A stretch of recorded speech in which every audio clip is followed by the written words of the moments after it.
Major गौरव आर्या एक बार फिर जज्बात में बहक गए जब पाकिस्तान, तुर्की और चाइना ने आलमी सतह पर यकजहती का मुजाहिरा करते हुए भारत को आईना दिखाया।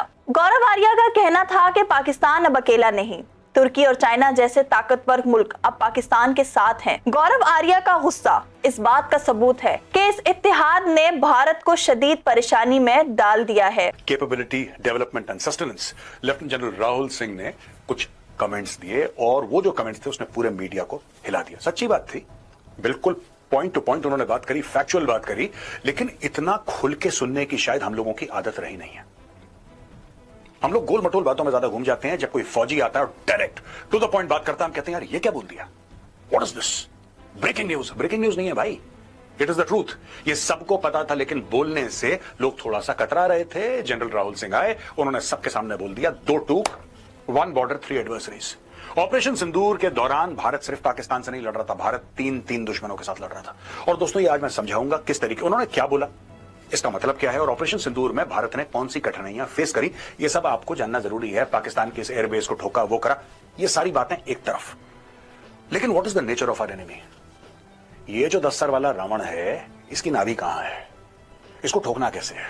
इसको एक क्षमता है पाकिस्तान में जो कि शायद दुनिया के किसी देश में नहीं है, किस तरीके से अपने आप को अमीर देश के लिए यूजफुल बनाना, किस तरीके से अपने लिए बड़ा मालिक चुनना, ये हुनर, ये कला पाकिस्तान के पास है। चलिए 2-3 वेक्टर्स बिल्कुल तैयार कर रखे थे पाकिस्तान को ठोकने के लिए। अब मैं आपको बैकग्राउंड भी बता दूं ना, बैकग्राउंड बता दूं क्या है कि जब पाकिस्तान ने पहलगाम करा, भारत ने जवाबी कार्रवाई में पाकिस्तान की कमर तोड़ दिया। पाकिस्तान को कुछ समय तक पाकिस्तान सहमा रहा, फिर पाकिस्तान ने पलटवार करने की कोशिश करी, उस पलटवार को नाकाम करके फिर जब भारत मारने वाला था और भारत ने एयर बेसिस पे हमला भी करा था, दोस्तों भारत ने 2-3 अपने ऐसे वेक्टर्स, ऐसे प्लेटफॉर्म तैयार कर रखे थे जिससे पाकिस्तान जमीन में घुस जाता। ये सारी चीजें चाइना देख रहा था। चाइना अपनी सैटेलाइट से, अपने सर्वेलेंस प्लेटफॉर्म से ये सारी चीजें देख रहा था। चाइना ने फटाफट फोन करा पाकिस्तान को कि बेटा, ये फट से कॉल आया डीजीएमओ को और ये बोला हमारे डीजीएमओ को, पाकिस्तानी डीजीएमओ ने कि सर बहुत हो गया, अब रोक देते हैं, बहुत हो गया, अब रोक देते हैं। भारत ने ऑपरेशन सिंदूर क्यों शुरू करा था? भारत ने बोला था कि पहलगाम के लिए पाकिस्तान को सजा मिलनी चाहिए, राइट? ये बैकग्राउंड था दोस्तों।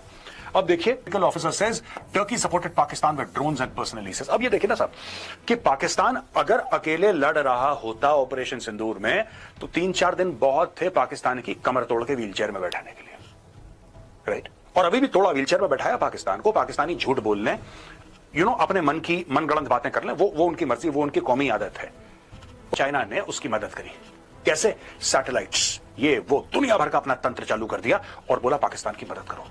डायरेक्ट नहीं आया सामने चाइना, पीछे से, राइट? ये देखिए sir, India's air defence gaps and the depth of Pakistan China nexus.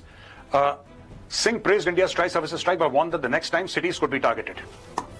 Pakistan यही कर रहा है। देखिए मैं आपको बताता हूं, अगली बार जब ऑपरेशन सिंदूर की अगली स्ट्राइक होगी, जो कि होगी, पाकिस्तान ये कोशिश करेगा, मैं आपको बताता हूं, इनका दिमाग वैसे ही चलता है, राइट? ये कोशिश करेगा कि भारत के शहरों में सिविलियन टारगेट्स को अटैक करना। इस बार भी पाकिस्तान ने वही कोशिश करी थी लेकिन नाकामयाब हुआ था। पाकिस्तान यही करेगा, क्योंकि देखिए भारत में अब जैसे हम पाकिस्तान के अंदर अटैक करते हैं तो हम क्या करते हैं, अच्छा टेररिस्ट टारगेट है, फौजी टारगेट है, फौजी टारगेट को तो मार नहीं पाता पाकिस्तान भारत में, और यहां पे कोई आतंकी तो है नहीं। अब मारेगा किसको पाकिस्तान? तो शॉपिंग मॉल में बम मार दिया, राइट? अस्पताल में मार दिया। और ये पाकिस्तानियों ने स्टडी करा, जो कि हाल फिलहाल ऑपरेशन राइजिंग लायन के बाद जब ईरान ने अटैक करा था इजराइल के ऊपर, आपने देखा था अस्पताल में, स्कूल में, शॉपिंग मॉल में, बिल्डिंग के अंदर। आपने इस पूरे इजराइल और ईरान की लड़ाई के दौरान आपने ये सुना कि ईरान ने मिसाइल मारी और Israel, the moral calibre of both the regimes, Iran and Pakistan is रफली the same. They will do exactly what the Iranians did. He stressed India's shift to precise action, fast intelligence and no tolerance for old ways of absorbing attacks.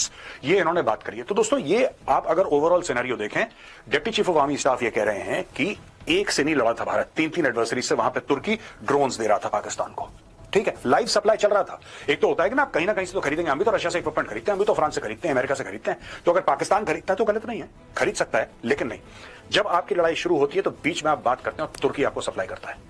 तुर्की आपको supply करता है क्योंकि तुर्की चाहता है कि आपको नुकसान हो, तुर्की चाहता है भारत को नुकसान हो।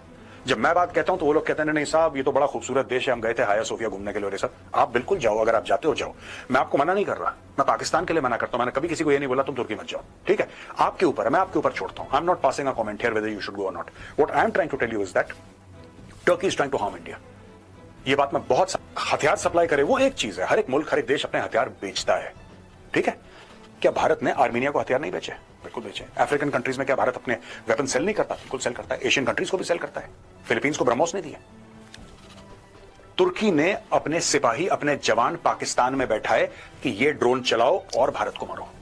अगर यही ड्रोन पाकिस्तान ने पहले लिए होते तो पाकिस्तानियों को आता चलाना है। आप समझ रहे हैं मैं क्या बोल रहा हूं? अगर पाकिस्तानी 2-3 साल पहले ड्रोन्स लेते तो उनकी ट्रेनिंग होती और वो एक्सपर्ट्स होते ड्रोन चलाने के लिए। लेकिन जब लड़ाई शुरू हुई तब पाकिस्तान ने तुर्की को फोन करा और इतनी जल्दी पाकिस्तानी सीख नहीं पाए। जब सीख नहीं पाए तो टर्की ने बोला भाई कोई बात नहीं, हम अपने बंदे भेज रहे हैं जो ड्रोन के एक्सपर्ट्स हैं, टर्किश आर्मी के। Turkish army was fighting against the Indian army. मैं आपको ये बोलने की कोशिश कर रहा हूं। ये देखिए सब ड्रोन्स एंड पर्स।